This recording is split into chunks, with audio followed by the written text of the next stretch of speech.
ku nhiều ngầu lay apong pali mawanga lengcha mawanga evening to phai ma aneo tawa hado wang he nyu bang ma ngau ting ba yenang ba tai buli leader lay sau hayanga leader ki imande tawa wawa lainang auyen ayen ma ngo daulan phaya iman samai buba hapoi moini phai samai buba naya auyen lan sayipu daulan ba auyena toba wang hinyu phangma ngau ting ba yenang bu lan sa yingi daulan samai buba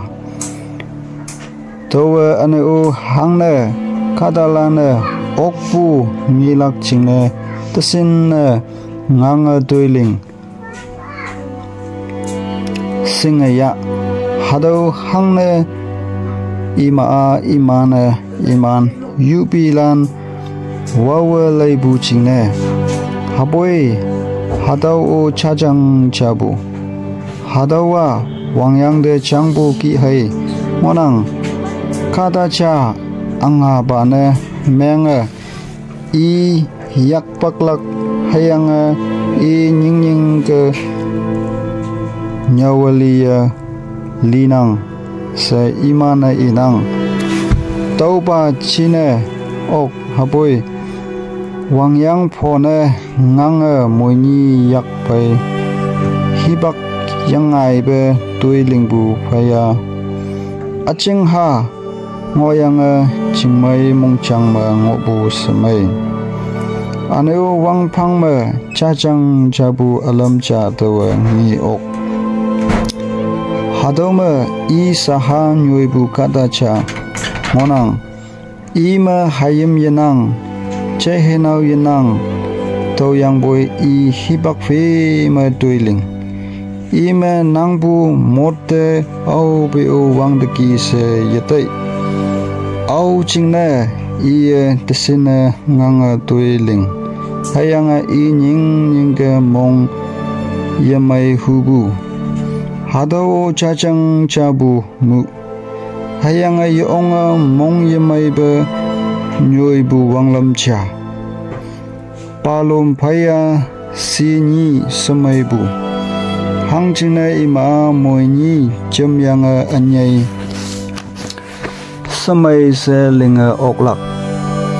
imni ba mabu sija yaida ma sija wa ide chama yang pailak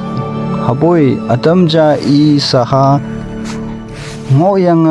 yai ma hadawa loi se yamai buba hangchina ide chamlak au o yenang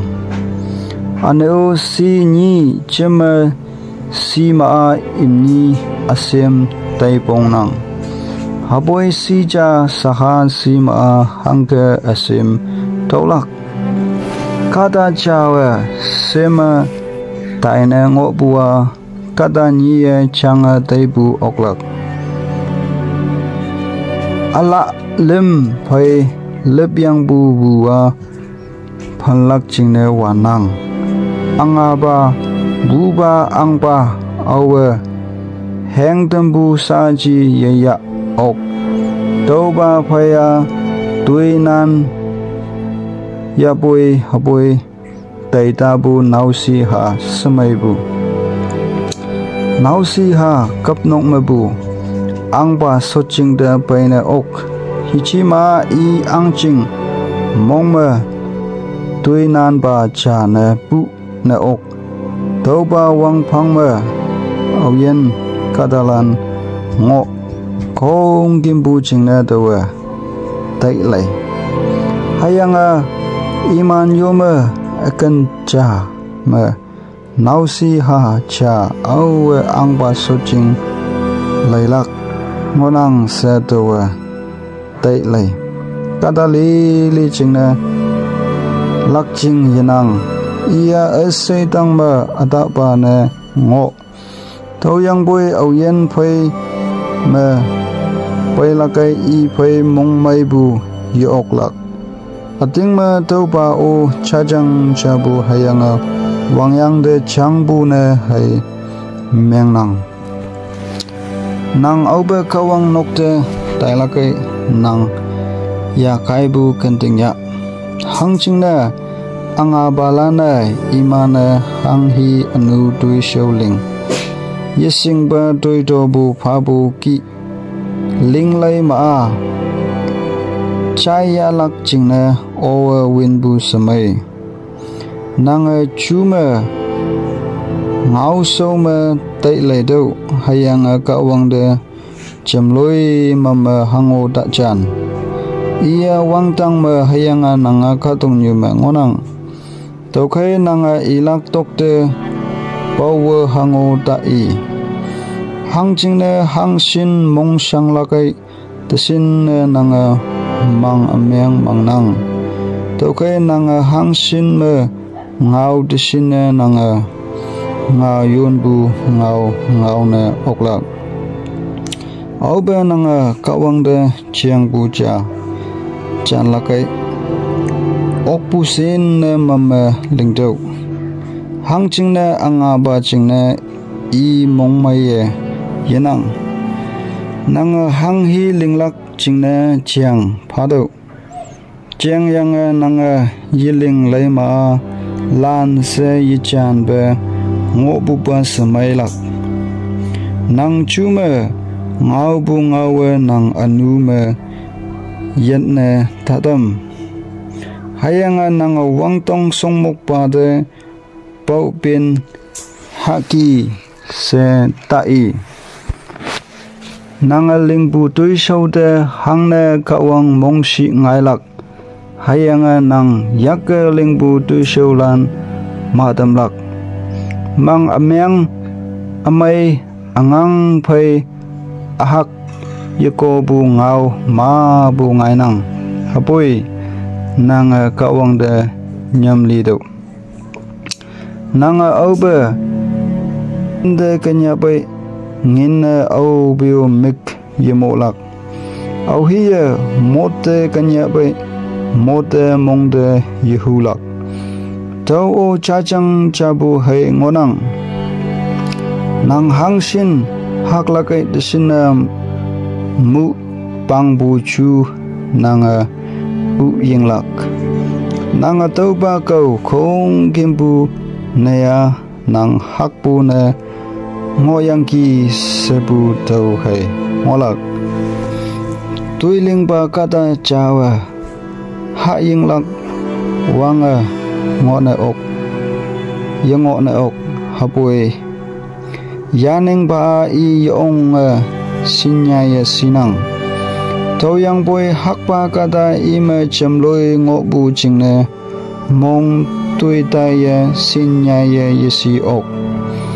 hadoma nyam lak pa tu shau cha to wang he nyu phang ma ngiyang ki pong pong ne mengalak se hibak adan cha chingne katala ne ngin yo angnang hayanga yadu show yamai ba alam cha chingne khong kim ma kim hayanga I hayim lande tolak chingne hango ye to ba kim son hango ye ya ba I nyu simabu hanga akyang ma bai to kaya kadong nyu to wande hango ye ya ba tailak sanga ponga linga ya yang bu khong kim bu ngoyang ngau teman phai hango ya ye tai oklak hadawa ating chia I hanga pai hanga I tailak ie nana sangnang wangyang phone nganga hayanga I hang tobu ayan ma tamana wangyang ma hayang sape yung mongsang mongsi ngaya hayang tak nyuilak ne ngai nang hatau haka tau to okyang gi atam chawa Semai buba na linga oklak a halak hayanga yinglak hayanga kawanga ayan hibak atancha phabu ma iye hanghi lingyangki tauba chingna mongmaya ngolak hadawa kada nyuha yadu show kawanga kada chade mot hai tuinyu nan ha hayanga taulan tangma i mongmai ne phabu ne meng ma i mong halak yang hayanga hanghi chingna i tui lingyangki mongmai lakyang hadawa kawang mabu henghau sachi kawanga ide mongmai lak chingna phayang phaima ayen chin hangsin so tau chingna i mayang mongsang lap ne yichi wanghinyu fangma kada ahalande ngauding yiibe yimaibe lingbu tawa laya ok kawanga atamde mot minyong ampai hayanga tuinyu nanha phalak haka iye lingbu kong kimbu hapoi tauba tangma i mongmai na yitham i nalaya yenba atama tauba tangma hongli mong onglak hatawa chachang chabu hayanga taulan kong kimbu yesu kada cha ma hayim koja ngona ok hayanga chelo nyoi hapoi i hangsin chelo hangne o yichi iye i ching maitam mongmai yitau ma hayanga mangmulang nyoi mai yitau ma hama tawa hatau inang nau mangma pu tai bu ba samai bu hangching ne hadawa inang wangyak ma hadau yangi ba manang amakan ma tauba bi manang hadawa wanghi wangai au peu yangi yichima ayana hangki bu yesing tauyang boy iya toloi mai bu ba a taunang i wang piang hajani ngoya boy kata chawa i ayan mong mai au peu yetau tau phai ma moi ni nyoi ching cha de mu tai nang kata chawa iye ling bu tu shau li lia chuma halak ching na ling nang haboi i me au be u hai mai yengo hangka iye kata kan tamong ting pa cha a anga ba phai samai bu ba na meng bu ayen ma hau bu phai hangka haulak singlak chingna tau tui ha kata chade hang hi tui mai lingbu hadau o chajang chabu hadau wa wangyang de changbu ki hai ngonang hibak fe ma anyai alam cha yahu ngo bu phaya nang ma hang hi ngo tau phai mong ha ngo bu ba samai bu semalam pi hang hi yan ngayang gi tolana asong wandemu mong temyang ki hayang teman asaya singnang kata chawa i pai wong sanang bu ba pai tok tai bu yo oklak nang hangsin lawa ngau tesina chachang chabu hayang nangma maibu hango yenanglak hangke kata chawa sokno bu i chachang chabu ayen ma ya sumcha liye lena taibu ayen chama hanghi samai bu ba singa oklak i li phai ma hangke ngailak hangke ayen chawa singa oklak min mai to buwa phai wana sakpu pholak menga pai samai buba hayanga libu ni a pupu ni pai samai buba amakan ma mo tapu ngo tau kan ta tai lai ma amakan nok ma mang sapu ngo tau kan ta tai bu samai hang china ayen ngo bu saya hipak fi mataman say china libu tan tanang se iman ying ke tai ne tam nang mong menga ni yai bu fei samai bu pa hatawa nang sida meng na tam ne ok haboi hatawa nang kan mong na tam nang kanda mong ting mong chang a mang sapu nong me ngonang haboi nga yon bu mong chang a hongli mong ong bu nong me ngonang kada anga balane nang de minyong hem loke tambu phaya kanda mong ding balane meng ti dambu nang chingna samai hang chingna tuk te hu kanbu weng ki nga yon ba ni yai bu wa ngonang tauba o chajang chabu ating ma sausi ya deng ne tambu ganda mong ting pa anga ba ne linga tamnang hayang yak chai mong chang pau pin tamnang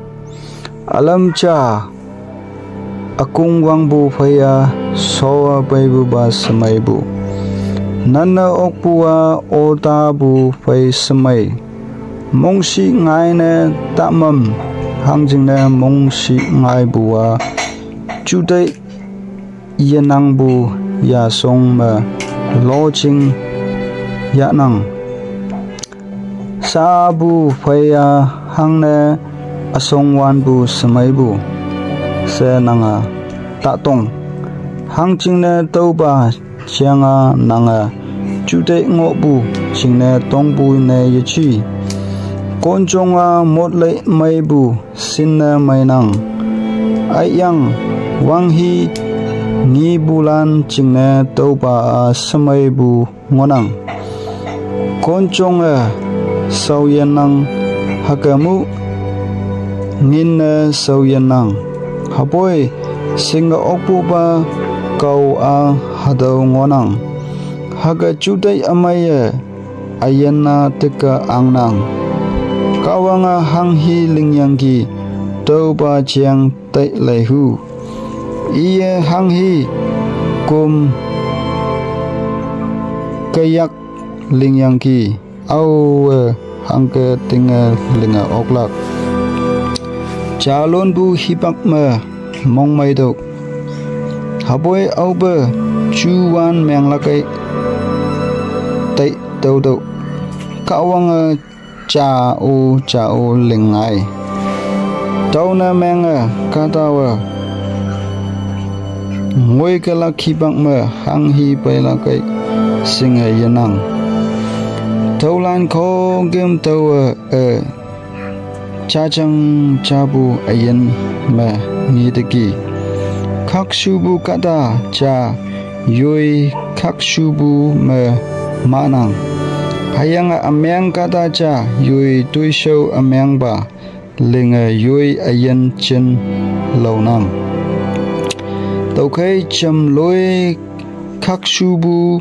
pa na o ta myang yichi ma cham loi kanta mong ting pa na o ta myang hang ne nang nang ning ke tui laksi haboi cham loi amyang ba na yichi ma cham loi anga ba na o cha cha hai na o ta myang hibang man ngoi bude hang ching ne nang lilak nang tau ba tek ang bu a mainang tau ba ma bu o nang yak ta lan awe kawang de nyam nang tau lan khong kem bu ma bu i yen bu oklak ching nyu cha ma wang lam lam pa pan na ling bu phaya kon chong a kan ta mong ding bu kata cha de wong pha bu snyai bu ka dong nyu ma hibak se ma ating ba saha ling bu hayanga au be u yepo yepen bu khak su bu kata au o yenang kata lane ngau bu ngau li li ta mong ta pha halai ma nang shau shan ba wa nang de ti dam bu nang a chai do hang ching ne nang a alo kata lan de hibak be ma ti dam yang ki se nang a nang ning ning ga sing taulan khong kim bu de tawa kon chong chon yang a tok la yang ki tawa kan ta mong ding ba yang ma se mong a tai hapui hatawa a phai ye o be ngoyang ki ayen de lepua hang hi hang ka awa tawa oklak hatawa taman chingna chamloi lu singa yalak chingna chamloi wan tawa ning ning ka malam yam lakte konchong yam lak chingna tawa mong a tai hayanga tawa tongyang bulande chamlak lan hayanga among ba hangka hayanga ngayon ba hangki bu se singlak chingna mong fana fa tawa lilak phayo sakha bu ne sakocha tau yawa nang de pha bu nyak kan bu nanga han kha ma Ichima san me pho bu ki pho phalak hayanga ya yak nang de kan bua yan kai lai phan bu ki kan phalak kata awa kawang mong hana tam nang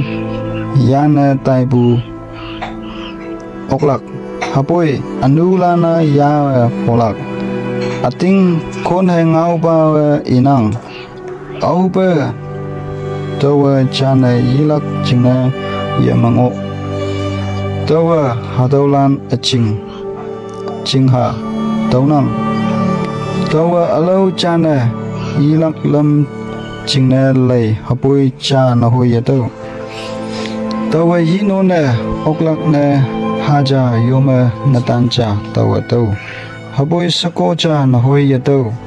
taulan khong kimbu tawa singa okpu ngonang kawanga kata landa ak hayanga tingkha ka ling haboi kata yue ning ning ga sang mu na ling kanta mong ding bu kata cha lia au monang si hayanga alam cha ngau lepa ilaka au singnang si kata cha ma ngobu konchong i sida wangai tamnang hayanga i wan wongbu mebu chailaina tamnang angpa hanghi ilakai lingdau tawa inang hangchingna nang kawang sishoma chiang chep angpa i hanghi linggalak tokai i songmabu yandau hakibu atu nyoima tango hangchingna angpa wongpai tui lingnang hayanga iye hanghi ling au o i pai tok tai na ye ok nanga i ngau kyang lan chaye ngoma nang a yen na ngonang hayanga kantamong ding bawa hangke hayanga au be tauba linglak singnang smelampi linglak chingna khakshu bu hibak cha hayanga atingba lam nyu cha ngonang hapoi kata wa aching ha hai singnang hanghi ngoi kalakai kata au o yising hayanga ide ngawa tamlak chingne au o hinang au pe o wangyang tin oklak ne wangyang tang ma angan wong yanang ichi ma awa o yue ning ke lilang mapu tek ya ang oklak ichi ma i lilang ni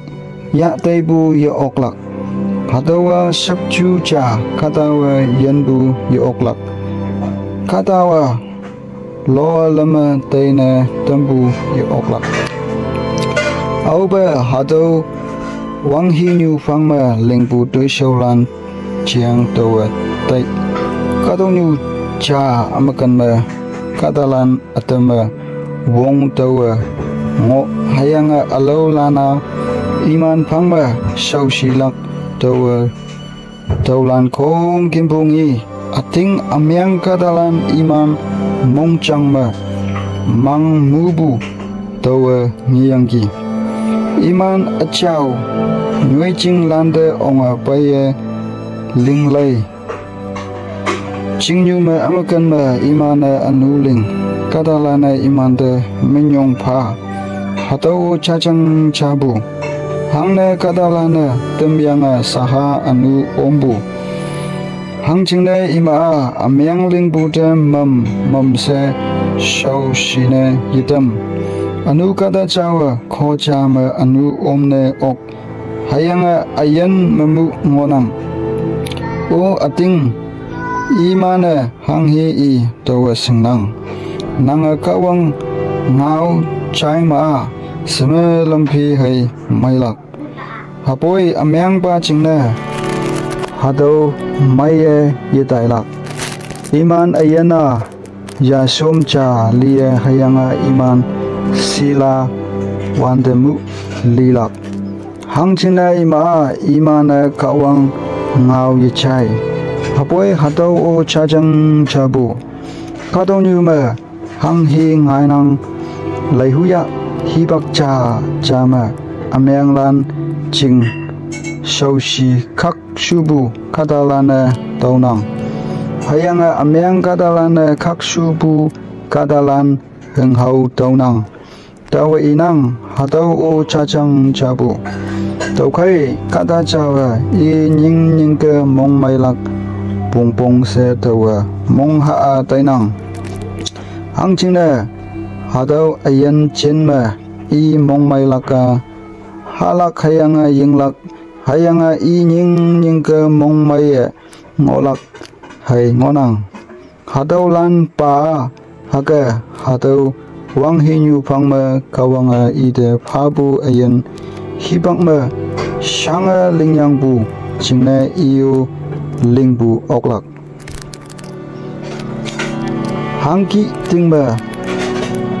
tau kan tamong tingpa ne menglak chingna ngang hayanga atau katok nyuma hanghi ngai singlak chingna ngang tawa tai tawa okpuwa wangyak wangai nang mengha ngolak me ngai nang hawan de kawang pa tuisho li tawa ngi haka wang hi nyu phangma hang hi ngai ham nang au hi u yam tau bu yo tau yang boy cha sina wana nang ngang ya boy nang au bu yetau oklak kantamong dingbu kadalana singa oklak chingna iman ngang na ok hapui iman